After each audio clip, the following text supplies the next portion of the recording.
Tokwa beefsteak naman, napakasarap naman talaga, mapawaw ka talaga sa sarap kapag natikman mo to, napakabilis lang lutuin at budget friendly. Lalo na malapit na yung Christmas, nagtitipid ka para mayroon kang panghanda sa Noche Buena. Tokwa, isang blocky, hiwain lang natin ng pa-cubes na maliliit. Ito yung ulam guys na kahit nagtitipid ka, mapapasarap pa rin yung kain mo. Tapos magpitbit lang tayo ng bawang, i-marinate natin yung tokwa sa bawang, tapos 2 pirasong kalamansi, kaunting paminta, kaunting toyo, kaunting asukal. Saka natin i-marinate to guys sa loob ng 15 minutes. Tapos kaunting mantika sa kawali, painitin lang natin. Saka natin ilagay yung sibuyas, gisahin natin ng saglit, tapos bawang, paminta agad. Gisahin lang natin ng maigi, gigisingin natin yung natutulog nilang aroma, saka natin ilagay yung tokwa nating minarinate, gisahin lang natin ng maigi, patutuyuan natin para manuot talaga yung lasa. Ang paggisa guys, mahinang apoy lang guys ha, alalay lang sa apoy. Maraming salamat nga pala sa ating mga followers sa palagi niyong panonood. Mag-ingat po kayo palagi dyan kung saang lugar man kayo. Pag natuyuan na guys, magdagdag lang tayo ng kaunting toyo, tapos tubig, 1 tasa, pangpalasa, bitchin, pakukuluan natin yan sa loob ng 10 minuto. Yung ganyang pagkaluto guys ha, yung medyo may sabaw, masarap pa siyan isabaw sa bahaw na kanin. Tapos magdagdag pa tayo sa itaas ng dahon ng sibuyas, dagdag aroma para aesthetic, tingnan, nakakatakam. Bibigyan ko na lang yan guys ng mga ilang minuto, luto na yung pinakamasarap na tokwa beefsteak na lulutuin mo. Maraming salamat nga pala sa ating mga kababayang OFW sa palagi niyong panonood. Mag-ingat po kayo palagi dyan kung saang bansa man kayo. Huwag na natin patatagalin to, pasalamatan muna natin sa itaas.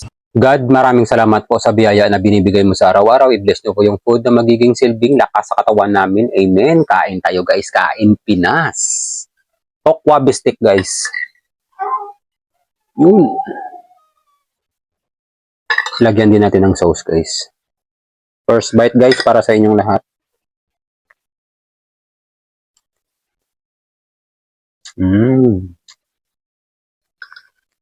Masarap. Nanuot talaga yung minarinate natin sa tokwa guys. Try nyo to guys ha, napakasarap.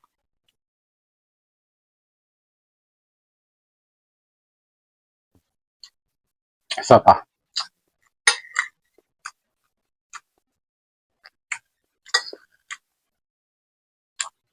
Yan guys oh.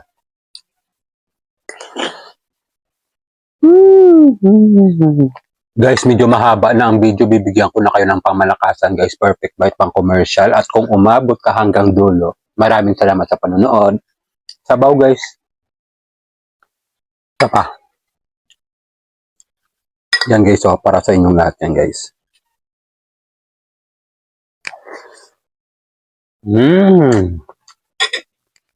Kampiyon.